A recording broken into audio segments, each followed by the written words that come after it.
Welcome to Get Your Spirit in Shape, United Methodist Communications and UMC.org's podcast to help us keep our souls as healthy as our bodies. I'm Joe Iovino, and for today's episode, we are going to jump right into the conversation. My guests today are two of the authors of an important book called I'm Black, I'm Christian, I'm Methodist. I want to welcome the Reverend Dr. Rudy Rasmus, the senior pastor of St. John's United Methodist Church in Houston, Texas, the editor of the book. Hi, Rudy. Hey, how's it going, Joe? And also the Reverend Dr. Jevon Caldwell-Gross, teaching pastor at St. Luke's United Methodist Church in Indianapolis, Indiana, who wrote one of the chapters. Welcome, Jevon. Yeah, thanks, Joe. It's really good. I really appreciate your guys' time today to have this, what I think is a really important conversation. But I want to start with the book. And so Rudy, I just want to ask you, as the editor of I'm Black, I'm Christian, I'm Methodist, what do you see as the primary message of the book? What do you hope the reader's takeaway is? You know, Joe, first of all, thank you for having us on today. It's really, really an honor to be here. And when I originally thought about this book, it was in the wake of George Floyd's murder. I'm thinking in that moment, what is the church going to say about what's happening in the world right now? And that one thought was the thread that ultimately compelled me to call 9 of my colleagues to join me in writing this effort. Is there a particular audience that you want to read this book? Is there something that you want them to take away from it? Yeah, there's a specific audience. I want to see this book or read this book. And that specific audience is human beings. I had a feeling you were going someplace with me, Rudy. I really did. I want human freaking beings to read this book, because at the end of the day, Joe, what we know right now is, we are a more divided world than I think we have been in a long time. Yeah, and you have to ask the question. The one question is, what's different now that wasn't present before? And when I really think about that question, I'm compelled to confront the fact that maybe all along we were feeling this way in our individual collective silos. But now I'm thinking, wow, so that's what you really thought, or that's how we were really feeling about life and one another. And I tell you, it really also became evident as we moved through the last election cycle. I'm telling you, Joe, I'm not only bilingual and trilingual. That means I can talk to anybody from the boardroom to the hood. Not only that, but my friends who had a more conservative leaning began to confess to me. I mean, like confession, like I'm a priest or something, you know what I mean? And they began to say, well, Rudy, I'm a Trump supporter. And I said, you are? And I had one close friend, really wealthy guy, who has helped me in the past. Joe, he told me this on election day. He said, Rudy, I decided to vote my wallet instead of my conscience. Wow. I said, oh, hell. We were having lunch. I leaned forward and I said, so have you always felt that way? Mm-hmm. And I would want to piggyback off of that as well, because as Pastor Rudy talked about this book being a response. So one of the unique experiences I had was being in a predominantly Black congregation during some of these instances as well, and then being in a predominantly white congregation and seeing the different responses, right? Seeing not only the different responses, but seeing the available information. And again, I think our congregation here at St. Luke's, we're trying to become an anti-racist congregation, supporting minority business incubators. So we're trying to have that conversation. But when George Floyd initially happened, there was a lot of conversations within this congregation around, how could this happen? And it's a pretty progressive congregation, but it was coming in at the back end of the congregation.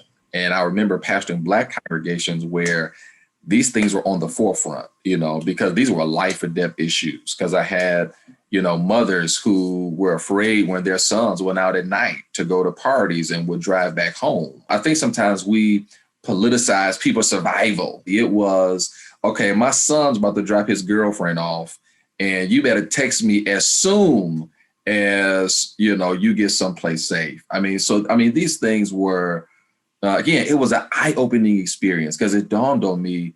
These were in the same denomination, but it's almost like we were having very different conversations. Again, and I think sometimes we always talk about, white evangelical churches, but I think we really need to consider our own denomination and about how we have healthy conversations around race and racism. You said something in the beginning there about having different information. Can you say more about that?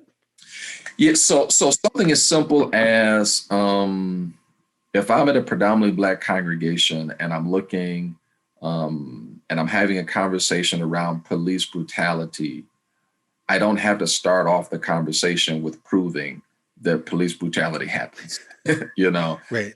I'm not proving the audience that this exists, right? And I found as though in certain circles, depending on your audience, you can't even begin with the facts because everybody receives them very differently, right? The problem is no longer how to deal with police brutality, but it's even trying to convince people that police brutality is a real thing. And that because we're addressing police brutality, that is not an assault against police officers, but as Black individuals, when we get pulled over, we just don't want to be shot, right? That's not too much to ask, And so I just found as though the information available, how information is perceived, again, it's a progressive congregation. There are people who were really, really far along on the journey, but then there were, we had just had some really tough conversations. And it just dawned on me, we are coming at this from completely different angles within the same denomination. Yeah, that's just an interesting way to frame it about how we approach it can be the same information. Sometimes it's not, but it can be the same information, but we receive it differently. I like that. I like that framing. That's really helpful for me. Jevon, I want to talk a little bit about your chapter because there was something in there that I really enjoyed in the way that you framed your conversation around the voice and how it was God's voice speaks creation. It's Jesus's voice that's a challenge to the leaders because he teaches with authority. And then you talk about the churches that you served feeling like they had to compromise their voice. Can you say more about that? Yeah. So when Dr. Rudy asked me to write this, he gave some stipulations, and he said, if you can't be authentic, don't do this, because it's the work hinges on people really being able to tell their story authentically.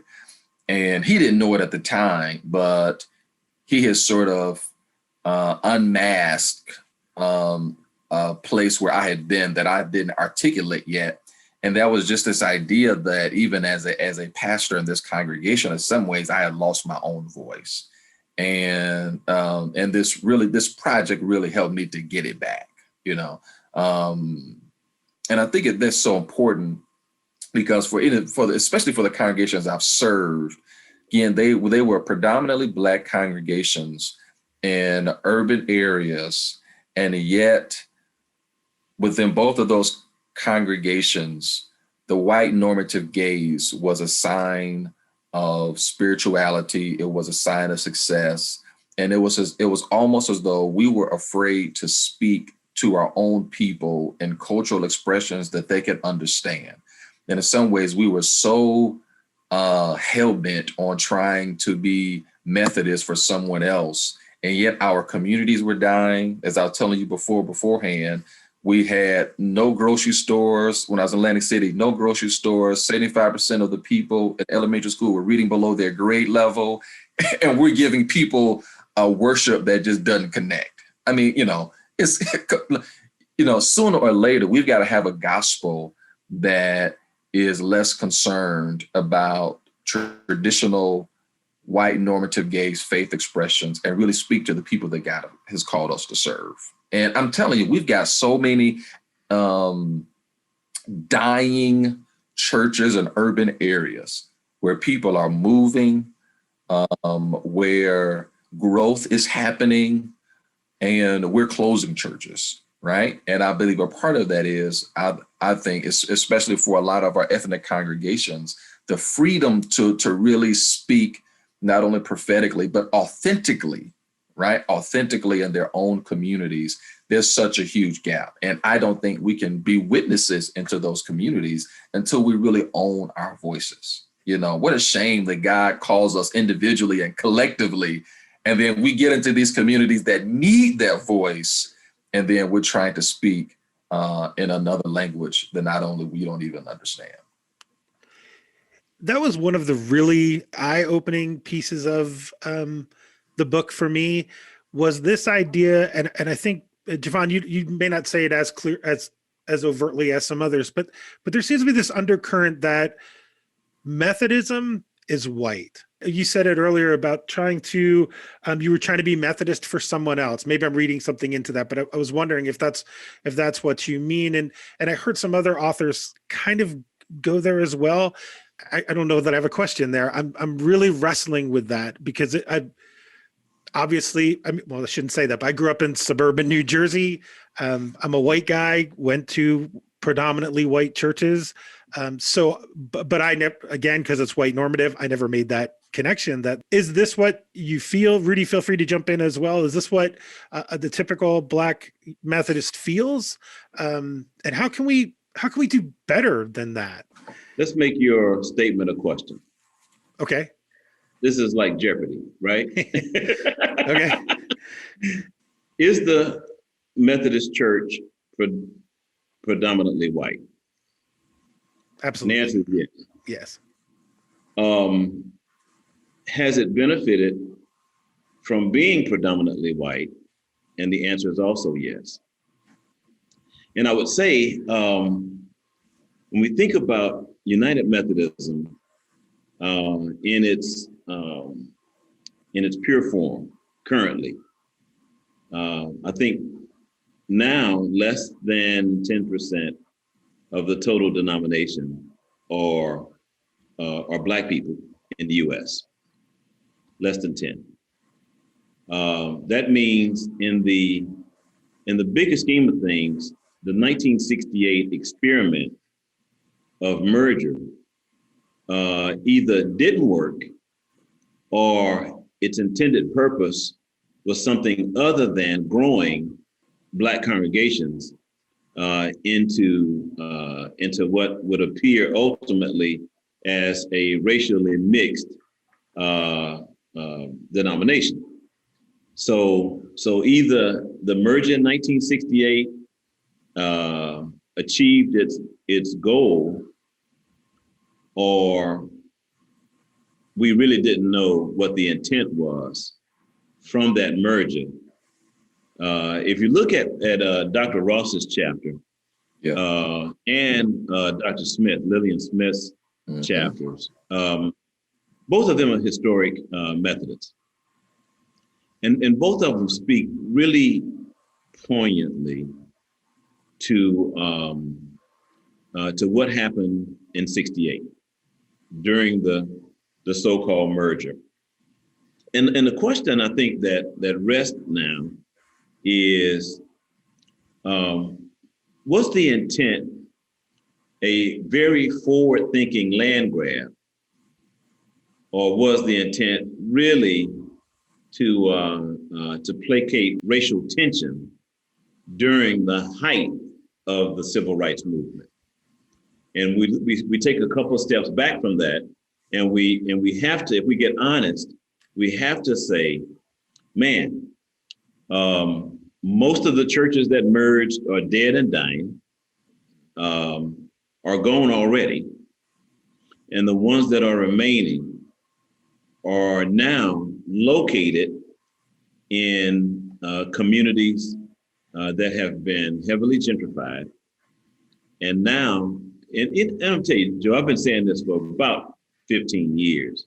I would speak to Black audiences, and I would say, hey, y'all, I want you to know your property is more valuable to your annual conference, to your leadership, your conference leadership, than the people inside of the building. And they would look at me like, Rudy, what the hell are you talking about? And now, here we are 15 years later, and all of those quaint little Black churches are now in neighborhoods close to the central business districts in most of our cities, co-located with hipster gentrifying movements, coffee shops, restaurants, bars, and now we're finding that if we take the value of this asset, then maybe we could roll those resources into the coffers of the general church. So if you look at what Pastor Rudy just said, and Dr. Ross did this in his chapter, he set off an alarm that I don't think most people will pay attention to, because it went through some largest Black cities where there's a large demographic of African Americans, whether if it's Orlando, Cleveland, Detroit, Los Angeles. And again, he's a great historian, and really talked about this idea that in all of those major cities, that there's not a Black church that has over 200 people in attendance. Now you're talking about millions and millions and millions of Black folk, and we can only get a church of 200 people. I mean, there's a huge disconnect there. Now, and if we look at how many churches that have closed, and again, I think Pastor Rudy is right on it, right? If you think about the number of churches that have closed, how much those churches have been worth, how those monies have been reinvested or not reinvested, I think in some ways we are seeing the close of the Black Methodist churches right before our eyes, right? And so if we think about now, so now there is no Methodist voice or Methodist presence within a lot of these major cities, right? If it's Cleveland or like all of these places now where again, tons of people are moving, there are great ministry possibilities. But as a Methodist church, and you ask, is it a white denomination? Absolutely, right? Because we have not been intentional, and it has not been a priority to really reach those communities of color in really meaningful ways. I mean, we've talked about, I remember when I was in New Jersey, we did this, revitalized churches, all these other things. And it was, wait a minute, if we just, reach the people in our own communities, right? I mean, it's not hard science, right? I mean, if we stop using a white normative gaze to define successful ministry and what ministry looks like in Orlando or Cleveland, or LA and Detroit, I mean, we might actually have a great Methodist presence, a great way to spread the gospel and just do relevant ministry. But I don't think we can do that, because I don't think we take ministry sometimes seriously when it comes to being in those communities of color. Rudy, you write a little bit about what the church could be, and just a piece of a sentence that you write. You say, "I'm Christian because I believe a combination of love and resistance can make a difference." Is that what we're talking about here? Yeah, that's what we're talking about. So I'm a Jesus guy. As a matter of fact, I think I'm more of a red letter Christian than I am a theologian, per se. Okay.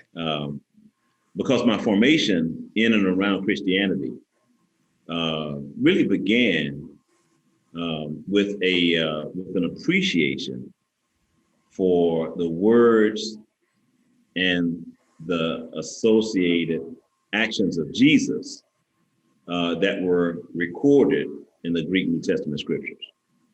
So it was out of those words and those and those actions that I saw one person's resistance, and the impact of that resistance 2,000 years later. Imagine this: if Jesus hadn't defied Roman rule in that moment, and if Jesus had gone the way of the rabbi, which would have been embracing the institutional ideology, not challenging the institutional understandings of gender equality, love, then we probably would be having very different conversations right now around religiosity and a movement associated with that religiosity. If we were all Jewish at this point, mm-hmm. or some version of Judaism, of which we ultimately ended up with a version of that Judaism, I guess, with a little more revolutionary bent, with the appearance and the arrival of the Messiah. My mama would tell you, from the time I could speak, I was an embodiment of love and resistance. How do we reclaim that? Because I get a sense that there's two different understandings, right, of even who Jesus is, because one is this empire defending Jesus that we hear about in some places, or that's looking for power in the system, and then this other that is totally outside of the system, that I think I hear you describing, Rudy, as the way you understand who Jesus is. Is there a way to get back to that? Is that just two stories? Help me, somebody. There are always two stories. Yes. So we were looking at this the other day, actually, and we were looking at this idea. We've been talking about invitation recently. We were looking at this idea that Jesus was really radical in his movements in life and ministry, because most of the people he hung around with were tax collectors, sinners, prostitutes, and that had political implications, right?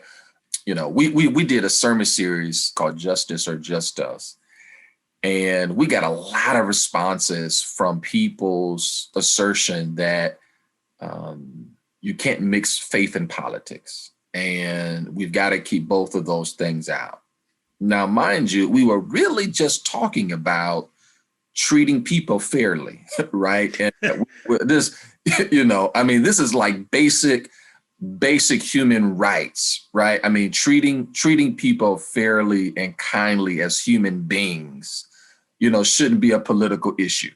And I think so often we have politicized very clear instructions and the life of ministry of Jesus Christ. We have politicized. I mean, something as simple as, I remember I was watching a comedian and he was talking about, how have we gone wrong with Black Lives Matter? Just the statement alone, it's not saying Black lives are superior. It's just like they matter. It's just like that's the bare minimum that people are just asking. And yet that has political implications. I mean, think about that for a second. The affirmation of your worth has become politicized, right? Again, this is somebody like Jesus, who spent his ministry being present in the lives of the tax collectors and sinners and prostitutes because their lives mattered, right? He said, prostitutes, your lives matter, right? Gentiles, your lives matter. Those who are lame, your lives matter. And now we've come to a place in Christian circles where the affirmation of your dignity has become politicized. So I would even say, in order to get back to that, and when Pastor Rudy talked about being somebody who is sort of this red letter Christian, right? I think we've got to take the life and ministry of Jesus very seriously, right?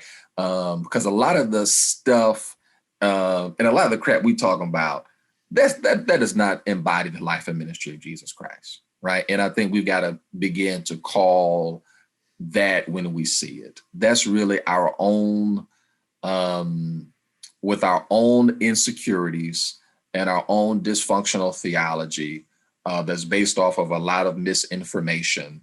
And we've made that to be the gospel.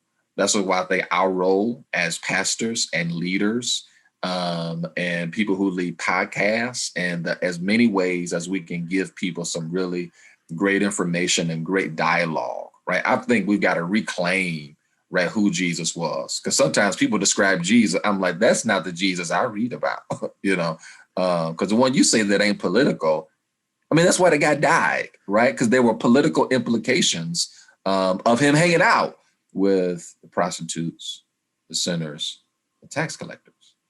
And going directly against the system. I mean, that's the other thing that I don't think we kind of understand sometimes. All that Sabbath breaking was a huge deal. I mean, that was right in the face of the system that you were dealing with. But the idea that, that people's lives mattered, and that was a message of Jesus, if not the message of Jesus, is powerful. Rudy, were you going to say, look like you were ready to jump in? Man, I was just going to say, I'm going to amend my answer. And I think there are three sides to everything.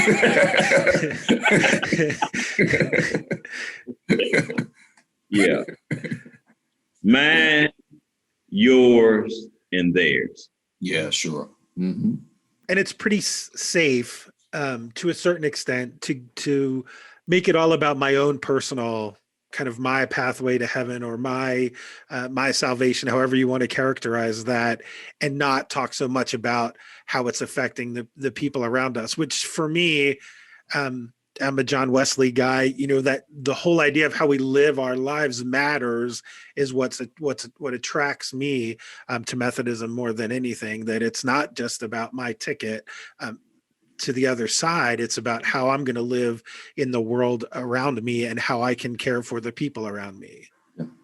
Because Joe, once we depoliticize Jesus, it gives us permission to no longer embody his life and ministry. When we no longer assert that his actions have political implications, it gives us an out. I can now reframe my faith to meet my own needs without any sort of implications or accountability, right? And I think that's where we become really dangerous. I mean, we've got even a church, another denomination, who has come out and said, hey, seminaries and churches, we're not supporting, any critical race theory, right? I mean, these are grown individuals, right, who have sat around and thought this is a good decision, right? But if I depoliticize Jesus, right, I no longer have to look at the life and ministry of Jesus Christ, right? Now I can begin to shape, Pastor Rudy talked about there are three stories. Now I can sort of pick and choose which ones I want to do. Man, faith has become dangerous. And we've been given a great example, but I don't know if always that we really live up to it. The one thing I have learned throughout my lifetime about religion is that, man, it is such a powerful drug. And if I tell you that power can be corrupted so easily that, you might even be compelled to think, if you stand in front of a church and hold a Bible in your hand, then you just might be mistaken. One of those. Y'all are trying to get me in trouble, I think. Yeah. Joe, you were in trouble when you scheduled this interview. Well, I do want to. I actually have a serious point. I have something serious around that. So let me pull this back a little bit for a second, because one of my concerns, as we sit here in February of 2021, and we have kind of new leadership in the White House, and it seems more diverse. It's a more diverse leadership, and it seems like things are getting better. My concern is we white Christians, I think we get complacent. Like, all right, we're moving forward. Everything's headed in the right direction. Yeah. And that's where that's where I think the problem lies, because let's not forget, Pastor Rudy began by saying that one of his close friends said, "I'm choosing to vote with my pockets instead of my conscience." And unfortunately, there are a lot of individuals who choose other things over their conscience, right? I mean, just think about this for a second. It's not about voting for them, right? But it was the idea that there was no longer anything in place to hold him accountable, right? I mean, there's one thing to say I voted or I supported, but let's also hold each other accountable. And I think that's where it becomes dangerous, right? I mean, think about this for a second. There was attacks to our Capitol building, and yet there were still some of our elected officials who still went in and voted that, it was a rigged election, right? After, people had broken in, right? I mean, there's just no accountability. So, it doesn't matter who's president because I did a mobile message on this, and I did get some emails about this because what I said was what scared me was that many of those same individuals who stormed the Capitol, I mean, these are not just people who were hiding out in a bunker somewhere, but they go back and they're school teachers, they're pastors, they're police officers, right? And then they are infused in our daily lives because there is no accountability, right? And so I think that's just really frightening. So I think it doesn't matter who the president is, right? If we can't agree on facts, if we can't make decisions with our conscience, right? When we can't, this is like basic stuff we're talking about, right? These are like grown individuals. Again, these were grown individuals that stormed the Capitol, right? Yeah. We're talking about real life people you see every day of our lives, right? So I'll leave it there. I'm going to push my co-author just a little. Yeah, come on. Accountability is a relative term. I believe accountability is to the mind and the heart of the beholder. So when we think accountability from a perspective of white privilege and even white supremacy, I think that person who is embodying that framework is saying, what are you talking about accountability? I'm only stating what I know to be fact. And then we start wading off into the weeds, because what's accountable to one person, all right, is the sheer basis for existence for another human being, especially if you happen to have been white in this country unchecked for 400 years. Mm-hmm. We use the term being woke, W-O-K-E. Well, woke really also depends on the person who is embodying the experience. I tell you why. I had a cousin, my cousin Jeff. I grew up with him. I used to live with him and my aunt and his family, and he and I shared a room. I used to watch Jeff, my cousin Jeff, wake up in the middle of the night and go to the refrigerator and eat, come back to bed, go to sleep. Mm-hmm. Wake up the next morning, I say, Jeff, what were you eating this last night? He said, man, I didn't eat nothing. What you talking about? Because he wasn't woke.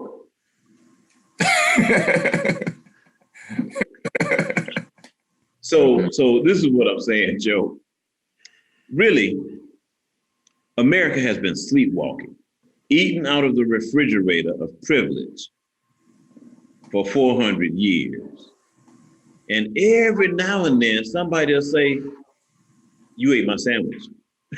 And they'll say, I ain't eat your damn sandwich. What you talking about? How could I? Because I was asleep. And what I'm finding is, it's really convenient to be asleep when you are benefiting nutritionally from that simple state of being. Mm-hmm.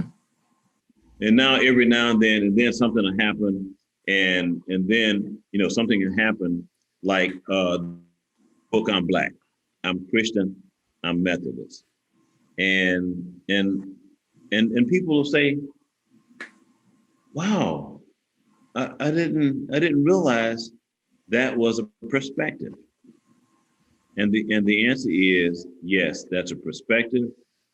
And not only is it a perspective, but it's a lived experience for most people I have known as Methodists. I didn't grow up Methodist and Black. I grew up Baptist and Black. And my Black Baptist orientation didn't lend for some of the nuances I've experienced as a Black Methodist. And along the way, I think we all have an opportunity now to claim wokeness. And I think that's a great place for me to begin to wrap this up, because one of the things I wanted to bring out is... Go, Joe. What's that? Joe, we're not going to let you go. We're not going to let you go. We're going to keep you. All right. I would love to keep doing this. You have no idea.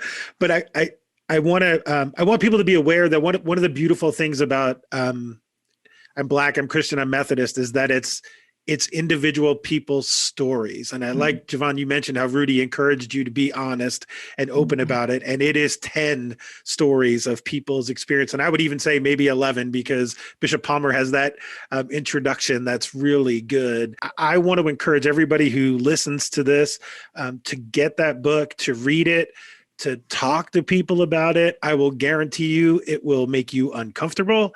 It will not be the easiest thing you've read, but it will be very important, and it will be the fodder for some amazing conversations. And so in addition to thanking you guys for this book, I want to thank you for this time and for your open and honesty with me, and just this conversation that we were able to have.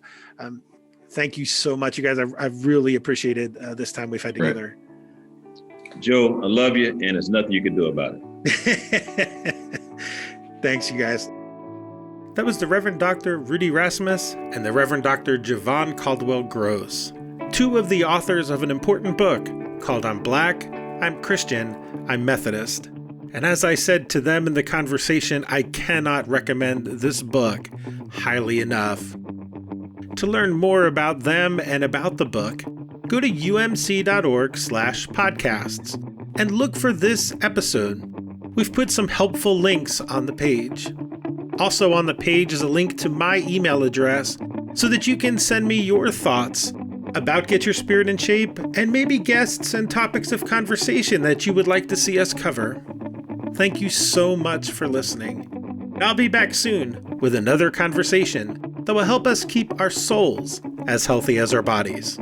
I'm Joe Iovino. Peace. And if you're enjoying Get Your Spirit in Shape, would you consider supporting United Methodist Communications by making a gift at resourceumc.org/give UMCOM.